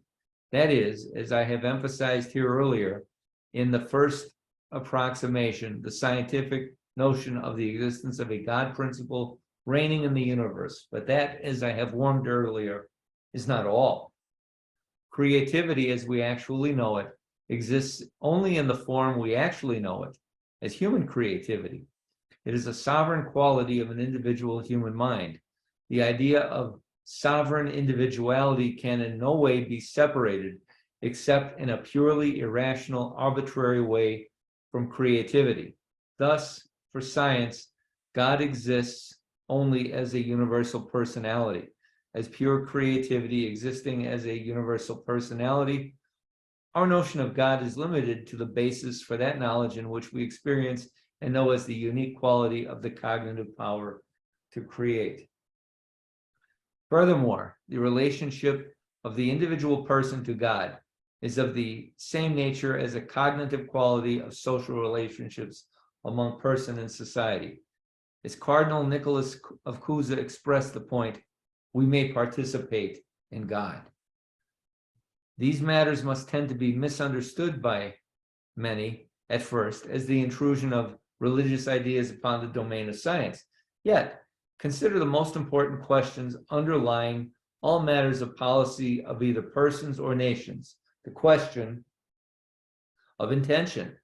It is as societies and individuals define the relationship between, on the one side, the ideas of mortality and immortality, that the paradoxes inhering in the working definition of personal self-interest must ultimately be reconciled. It is through the adoption of intention, ultimately an intention respecting a judged self-interest, that choices of action inside society are regulated. In a Riemannian physical space-time, which is derived as a notion from cognitive knowledge of both our individual and social relationships to the universe has an origin, but no beginning. It begins in the origins of such, the origin as such, before which no time or space existed. It is, in theological terms, a simultaneity of eternity. In this universe, we are made as in the image of the creator of that universe. This image, expressed solely through the expression of our cognitive powers, is the immortality expressed by our brief mortal existence. In that immortality lies the essential self-interest, the true practical self-interest of each of us. In that universe, life implicitly always existed, not necessarily as life, but in the form of the anti-entropic phase space which produces the generation of living forms as the existing conditions make this development appropriate. Similarly, the creative power, which is the human species, also always existed, but was manifest when the preconditions for the creation of its existence had been developed. The notions of development, which account for this unfolding of the universe up to the present, are, for us now, the basis of the notion of long-ranging cycles, including long-ranging economic cycles. There is a process of consuming, replenishing, and superseding of the preconditions for the biosphere and also the noosphere. The development through birth, youth, maturity, and demise of the individual person typifies such cycles. The maintenance, depletion, and improvements of the biosphere in ways which are either accord with the requirements of progress in the human condition or do not, are examples of long-ranging cycles. The development, maintenance, and depletion of basic economic infrastructure, including educational and healthcare systems, is cyclical, and so on. In the course of time, the benefits and errors embedded in our management of that complex of long-ranging cycles overtake society with either benefits or disasters. Thus, studies of physical economic processes which look ahead 1 to 2 generations and even longer are the way of thinking by which we should judge the performance of the physical economy, the society, in the short to medium term. Indeed, the universe as we know it is a fossil in the deepest and most general sense of that term. It is a fossil of an ongoing process of development, of a continuing creation in which new forms of processes emerge in response to the preconditions fulfilled by others. The universe is thus constantly producing, using up, and superseding what it has previously produced. Herein lies the notion of long-ranging cycles. It is those cycles, so comprehended, which reveal universal intentions, as Kepler recognized intention, embedded,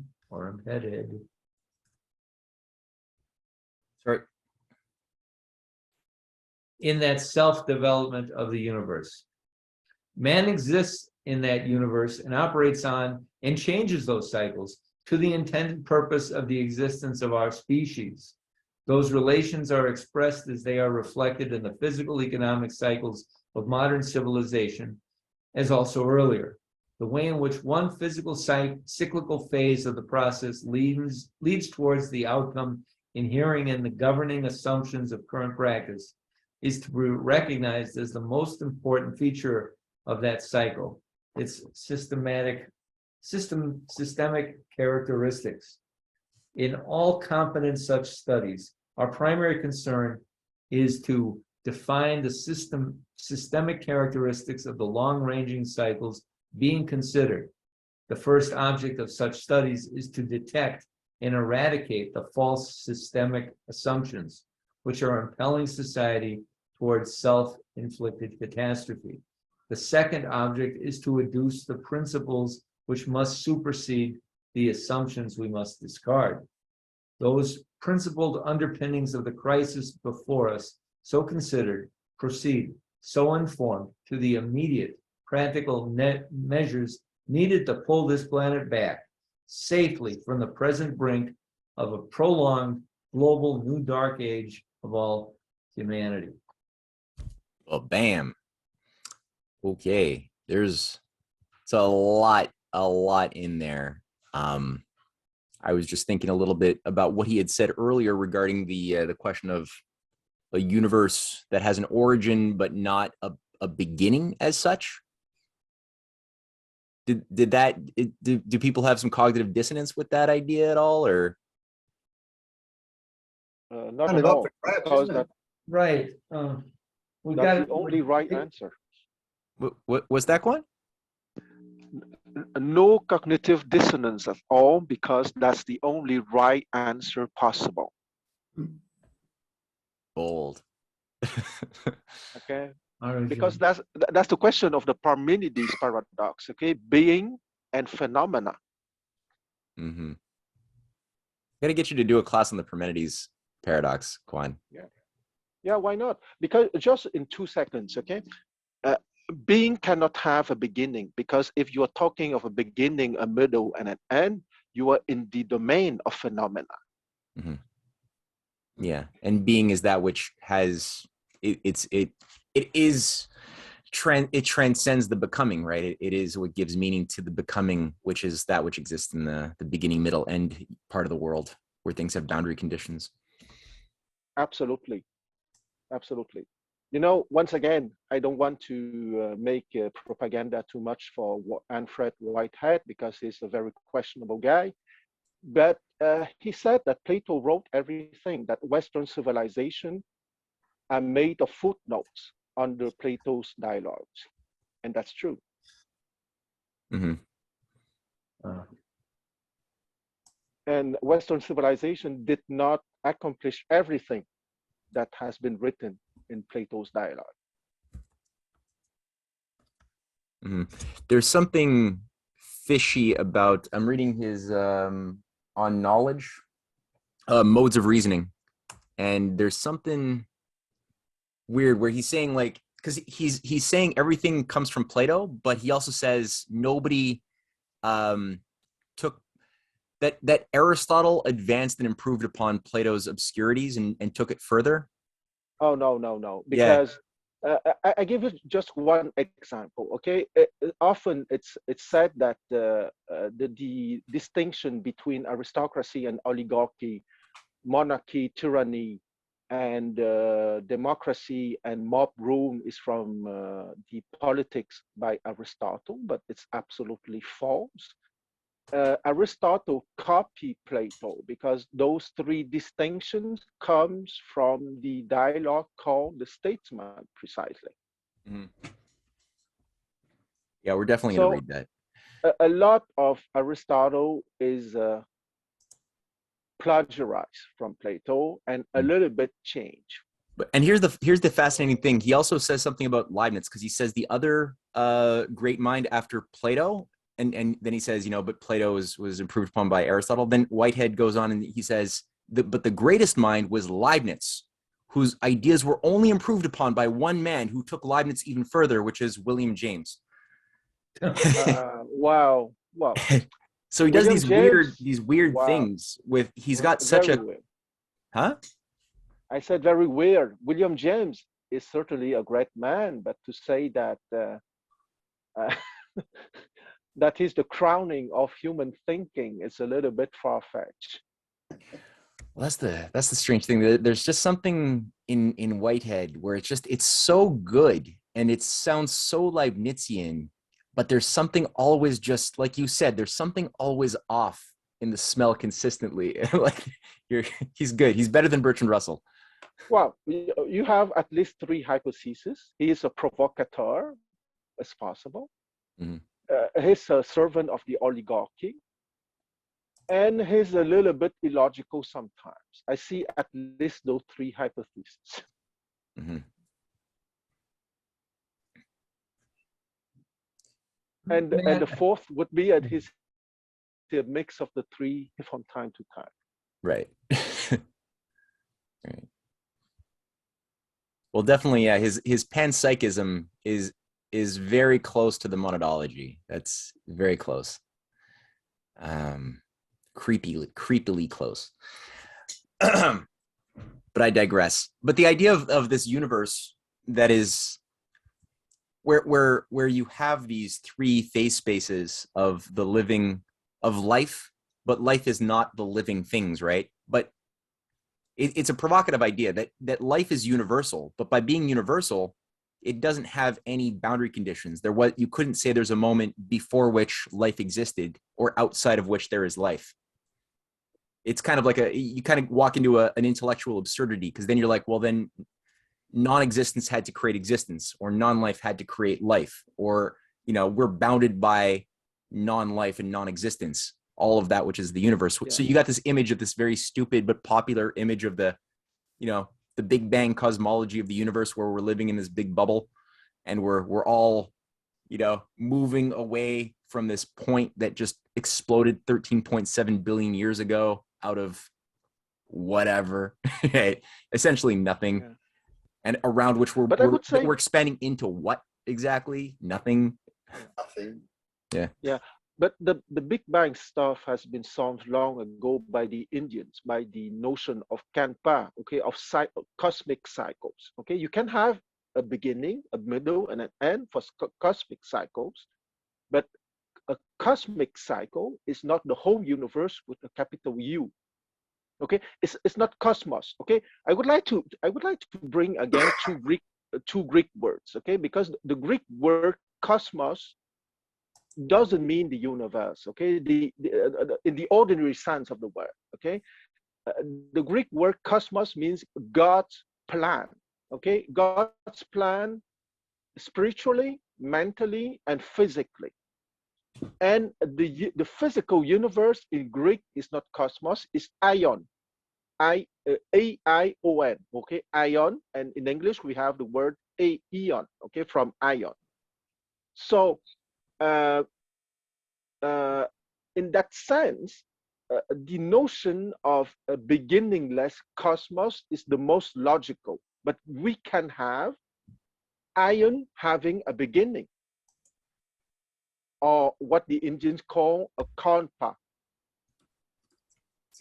Or what the Hindus call an age.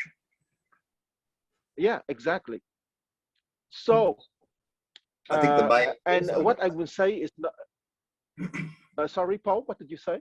I think the mayors. I mean, I forget what they call their the 2012 cycle, the end of the cycle, the beginning of a new one. I mean, it's a similar kind of a philosophy. Yes, exactly. Most brilliant people had that kind of idea. Yeah.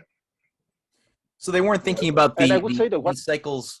Sorry, just question. They weren't thinking about these cycles as being necessarily a destruction and then a restart. They were thinking about it in a more refined way than that. Yes, and even if you have a destruction, life itself is not destroyed. Only a given form of life is destroyed. Okay, so it's never the end. Okay, and what I would say is not a logical argumentation, but the Chinese, the Indians, the Greeks think the same, okay? And those are brilliant people, okay? They think that cosmos cannot have a beginning. Only ions have a beginning, a middle, and an end. And life itself is timeless and universal. Okay, a little bit the triple layers by Vernadsky, okay? The lithosphere, the biosphere, and the noosphere, okay? Those are manifestations of universal life. And that universal life can manifest in cycles. And cycles have a beginning, a middle, and an end, but not life itself. Mm-hmm. Gotcha.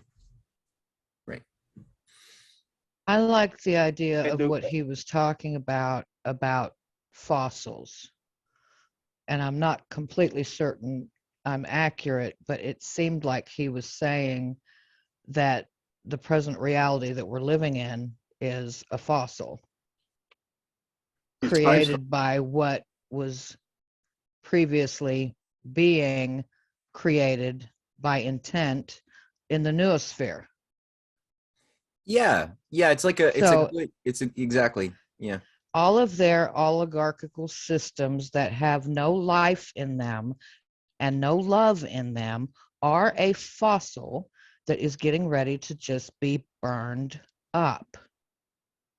And we are presently putting life and love and intention and wisdom into the noosphere that's going to create the new reality, the new eon epic age that we're getting ready to step into. I'll chuck the word hopefully in that definition, Susan. Well, I think the more we have hope in it, the more we hope to create it.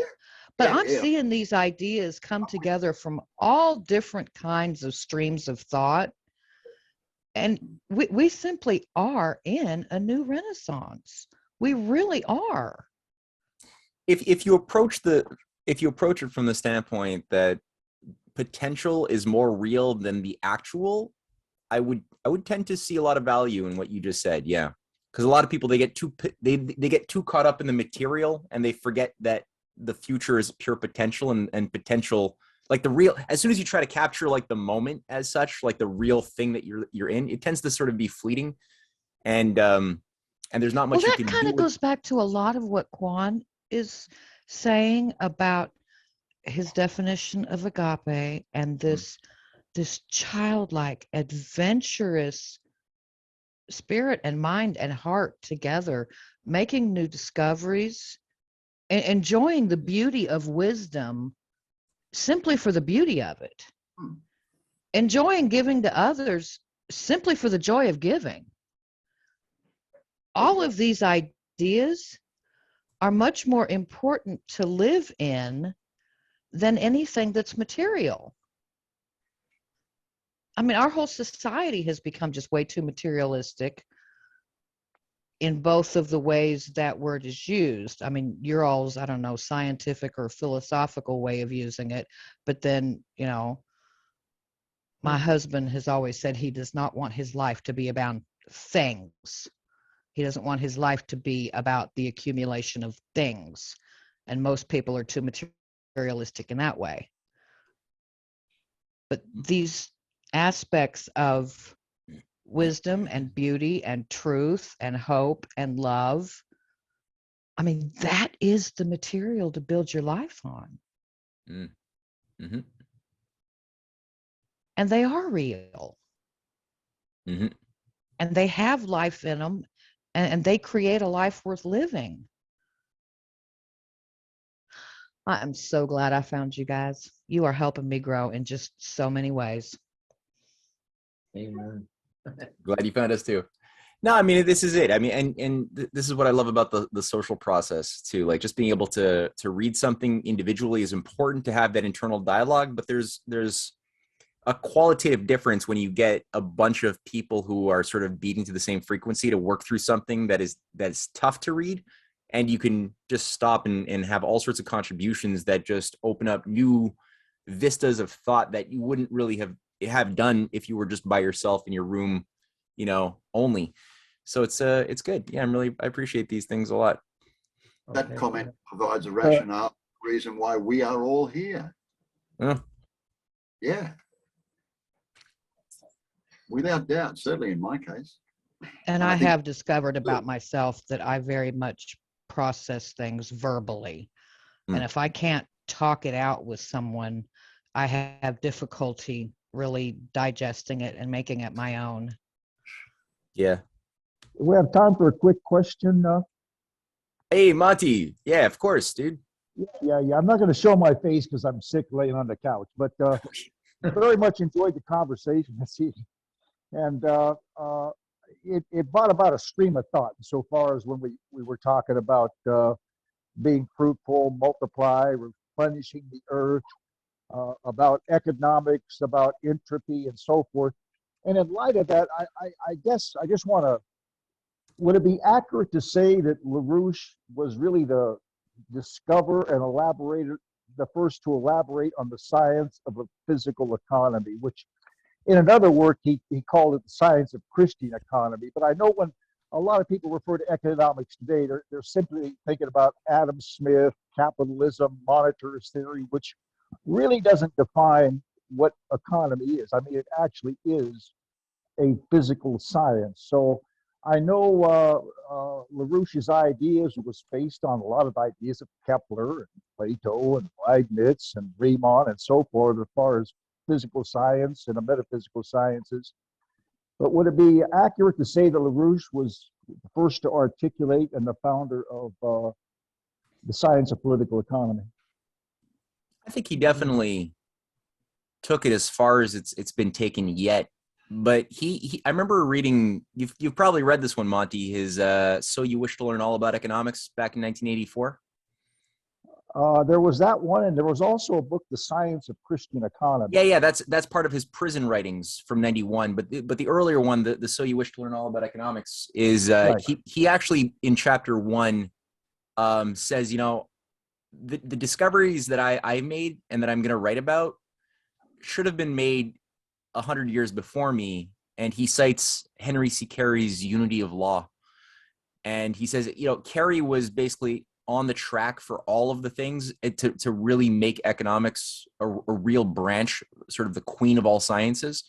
And he even went so far when he was trying to find mathematical language to express a lot of the concepts, like the increase of the productive powers of labor, the superseding of Ricardo's law of diminishing returns, which he takes direct aim at, right? He's refuting Malthus, and he understands, and he talks about what LaRouche would call anti-entropy, or the free energy of the system caused by human creative thought.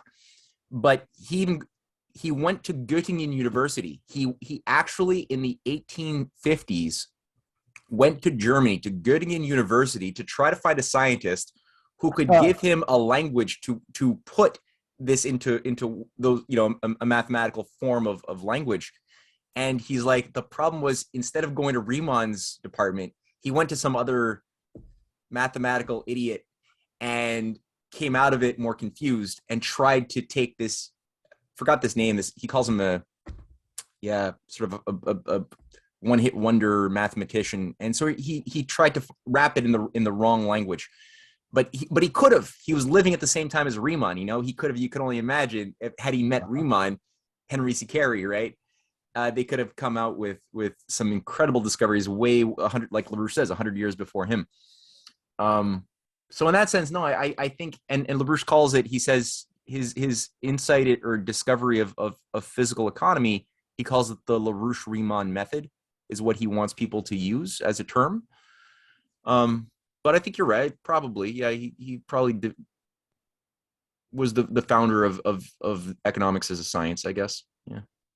And when he referred in his book to the science of Christian, of Christian economy, would that imply something bringing about the idea of agape, or our higher nature, into the world from the heavens and down through mankind into the earth? In other words, just a further elaboration maybe on what physical economy would be, but actually a Christ economy, if you would, or a Christian economy. I mean, his audience at the time, he had a lot of contacts, especially within the Catholic Church. There were a lot more Augustinian Platonists still more powerful within the corridors of the church in those days, 80s, 90s. And so there was a lot of success at advancing a lot of these concepts, and also to the the America was more Christian back then too. There was a much more to it's still very Christian, but you had more sort of mentally strong Christians back then, and it's been softened up, unfortunately, over the last 30 years. That was his target audience in that book, and it's a wonderful book. It's, I think, one of the most powerful books that he's ever written. Have you bought it? Do you own that book? Oh, I go back with LaRouche to 86, so I've got most all his books. And oh, you do? Okay, yeah. All right, so if people get a chance, I would suggest Googling this book, and if you could find it on like Thrift Books or, I mean, if you got to go to Amazon, go to Amazon. It's whatever. Or Abe Books. There's a few other.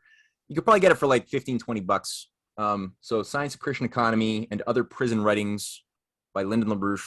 Definitely worth owning this book. Just so much mind food in here. And what's great is that they're each broken into these like smaller gestalt chapters where you could like read it in the morning, take half an hour, read a tiny chapter and just think about it and let it brew and let other ideas just like pop and pop and pop. That's really the way this thing tends to work. Yeah. But I mean, you got to keep in mind what he was trying to do was sort of like his monadology, in the sense that he was in prison. He was railroaded in prison. His organization was nearly crushed. Under Robert Mueller was a big player in that, like managing the FBI operations. Like it was so bad. And he was an older man as well. Back then he was still 60, 65 or something, and he was being given very intense, like hard labor. And he had reason to believe that he was probably not going to live. He was not going to survive that experience. And so he really wanted to condense and make as transparent as possible his mode of thinking, so other people could get at his mind most efficiently. So that knowing that was in the back of his intentions when he composed it it helps a lot. It's not just any other book, Yeah. I got a lot out of his book that discussed Dante's trilogy. I've never seen a treatment of it like that, and I just how Paradise culminates the whole story. And do you remember what that was called? The book? Oh. I've got it in my next room. I do rustle up the title. It's okay. I'll go get it. I'll be right back. Okay. All right. All right. Like they say on television, talk amongst yourselves. Yeah, damn it. Right. Oh yeah. No, there's definitely there's a lot to explore. I mean, definitely school would have been a lot more interesting if these methods were made available. That's for sure. Yes, as Quan said earlier, or as you said earlier, it would be good to have a class from Quan on. I couldn't help but think that one of the problems that we face as human beings is that we pretty much have to reinvent the entirety of knowledge every generation. There's an awful lot of waste going on there. If we had a, sorry, Paul, I want to hear your thought, but I've never seen that book. What the hell? Why do I not know of this book? What's it called? Move it closer to the camera. The Science of the Human Mind by Lyndon LaRouche. Oh, I know that paper. Right. I didn't know they made it into a book. That's cool. Ah. Yeah, that's good. Yeah, it looks cool because I would say that it can go together with his new book. I don't know if it was his last book, but Geniuses Can Be Made. That wasn't a compilation of some of the best of essays. It's thick. It's a thick book. And yeah, that was after he died that some of his supporters put that together. Yeah. Okay. Yeah. Yeah. According to the inner cover, this first came out through Campaigner Publications in 1984.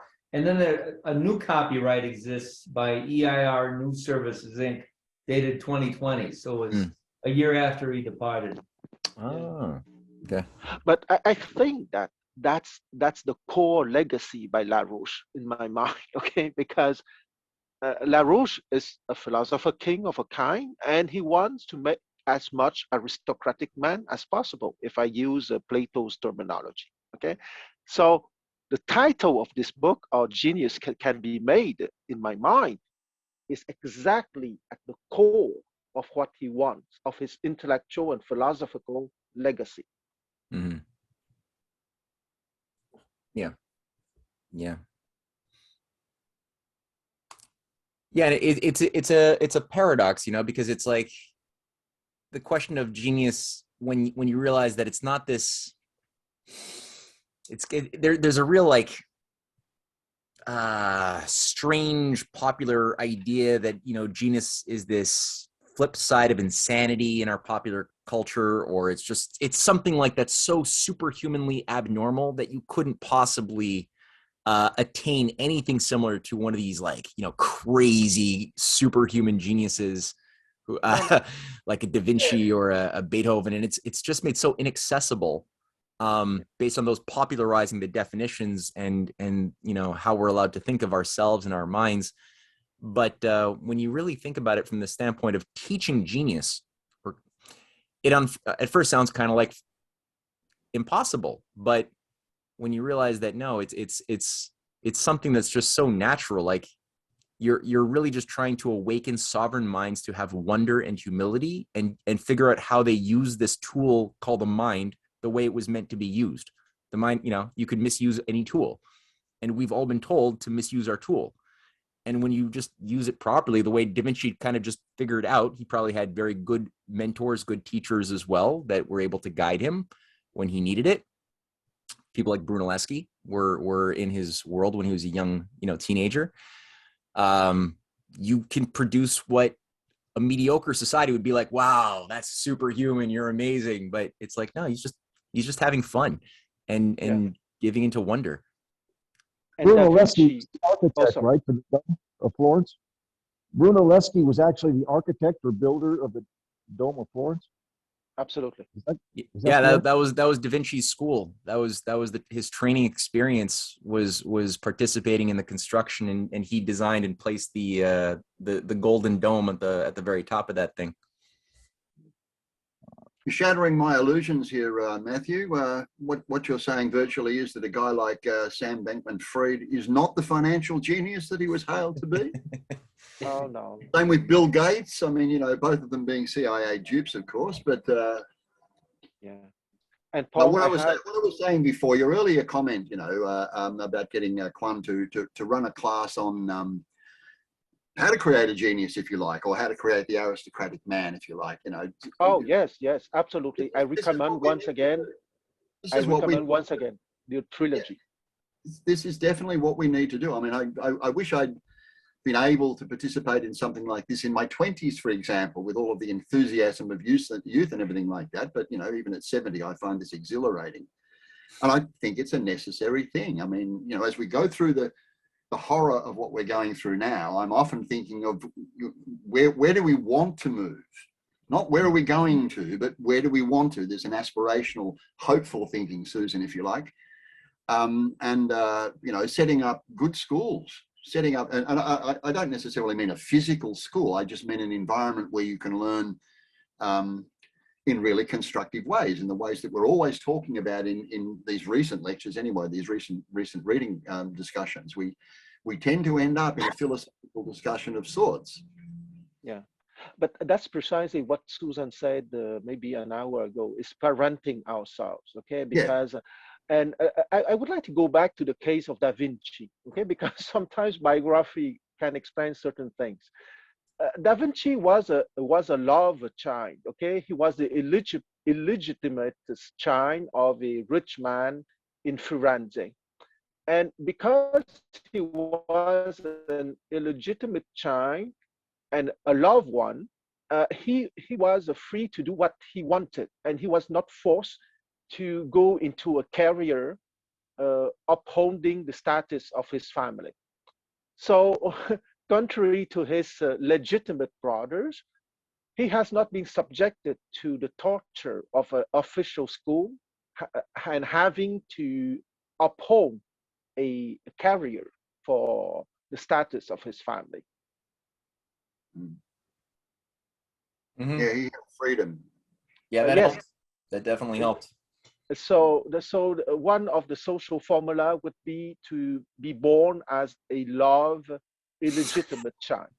We should all be so lucky. So you would have the right education, and you would not be bothered to have an official carrier. Yeah, right. You wouldn't have to carry the weight of the family name or anything like that in public. And yeah. Right. Yes, to address one of the things you commented upon earlier about some of your observations of there's this hard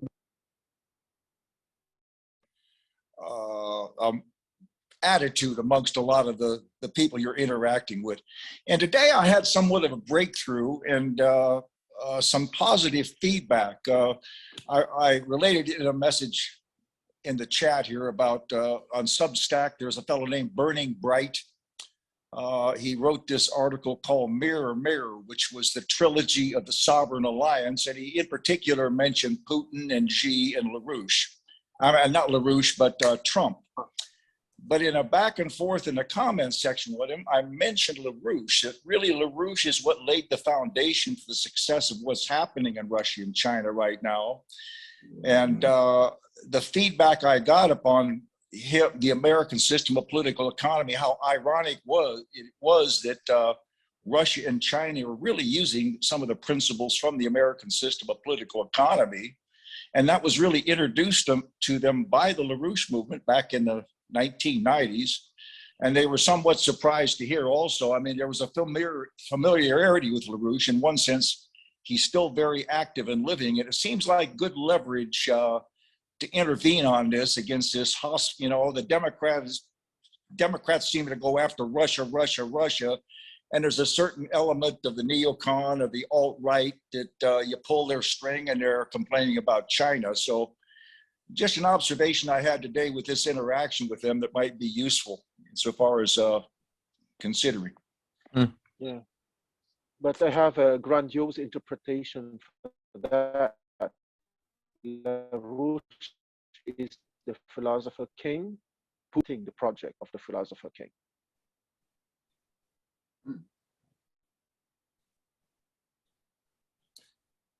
Question, Monty.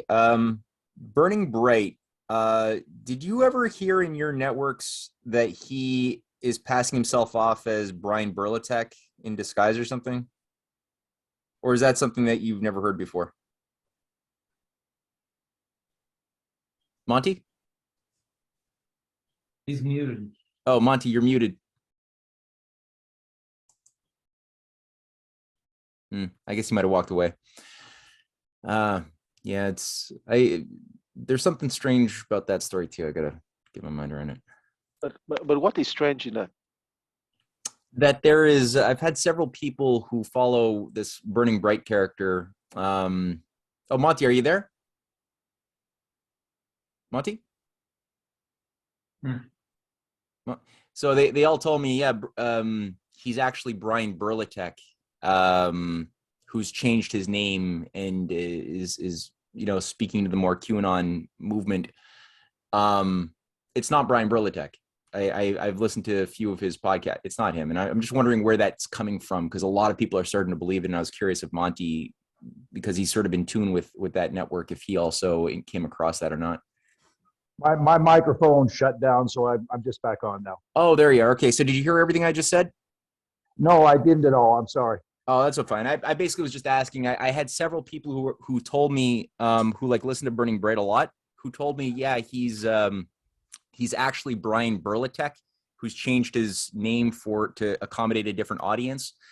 And these are all just different people who all wrote me the same thing at different times. And I was just wondering where this is coming from, because I listened to a few of Burning Bright, his interviews, and it's definitely not Brian Burlatek. It's a totally different person. I was wondering, did you ever encounter that thought in your networks? Yeah, I'm running across it. This really seemed to originate. It's an interesting story. A guy by the name who went by the name of Patel Patriot, who is now John Harris. He seemed to have been the center for what unfolded later. Later, a guy came in called P.D. Gunnels, Patrick Gunnels, who's more or less a commentator. He recites a lot of these things from different writings he gets. So that was the first configuration. Then Just Human came in, and then Burning Bright. And just a couple of weeks ago, they founded Badlands Media. Kate Awakening is also involved in this particular circle. So they seem to have some close interaction with Trump circles in particular. So they were up and coming. But what they were attacked rather viciously this past couple of weeks by some outlanders who were just wicked things that were putting out totally false information about them being Israeli Mossad camps. In other words, somewhat of a threat to their lives. So there was this big back and forth that went on. But I've had pretty good interaction with a couple of them, and it looks pretty legitimate. John Herod in particular, basically he's the one that came up with this whole idea of devolution theory, which is this continuity of government, which in my military background I'm somewhat familiar with. And he doesn't so much theorize on it, but he goes through the whole history of executive orders and federal regulations and so forth. No, I hear you. But my question was just more on, so you didn't hear the Brian Burlatek specifically, like people trying to pass off Burning Bright for being the same person as Brian Burlatek? That you didn't hear that one, did you? I've never heard that. Thank you. All right. Okay. That was just a curiosity part.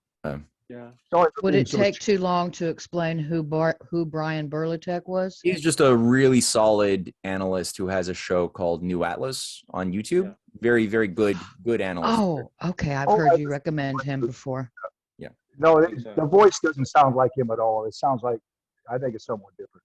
Okay. Yeah. No, definitely is. Yeah, for sure. Yeah.